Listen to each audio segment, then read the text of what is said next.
Chaque jour, Charles et Carole vous présentent la leçon de l'école du sabbat.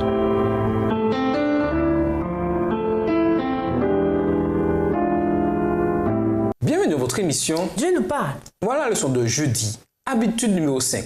Autodiscipline. L'autodiscipline est l'un des traits de caractère les plus importants qu'un intendant puisse avoir. En effet, ce n'est pas un esprit de lâcheté que Dieu nous a donné, mais un esprit de force, d'amour et de pondération. 2 Timothée 1, verset 7.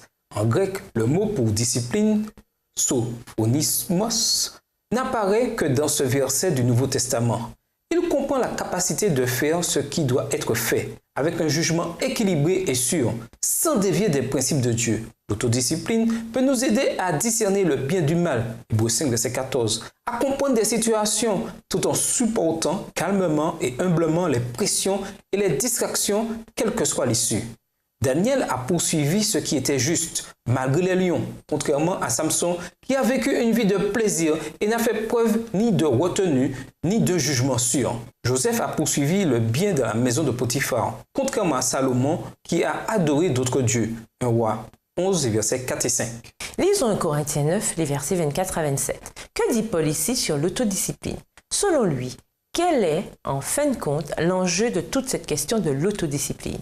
1 Corinthiens 9, les versets 24 à 27. Ne savez-vous pas que ceux qui courent dans le stade courent tous, mais qu'un seul remporte le prix? Courez de manière à le remporter.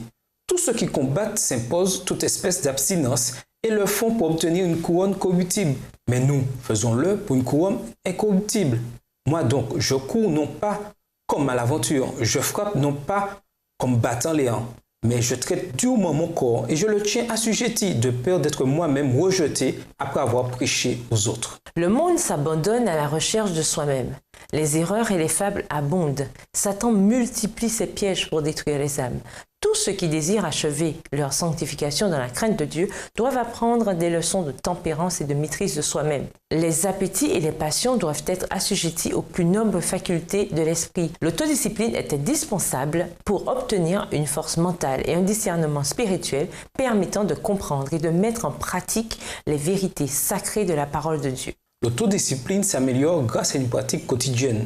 Dieu nous a appelés à être saints dans toute notre conduite, 1 Pierre 1, verset 15, et à nous exercer à la piété, 1 Timothée 4, verset 8. Les intendants doivent pratiquer et s'exercer à l'autodiscipline, à l'instar des athlètes ou des musiciens les plus talentueux. Nous devons, par la puissance de Dieu et nos propres efforts diligents, nous discipliner dans les choses qui comptent vraiment. Comment apprendre à nous soumettre à la puissance de Dieu qui seul peut nous donner l'autodiscipline dont nous avons besoin pour vivre en fidèle intendant dans un monde déchu et corrompu? Et nous vous laissons à cette question.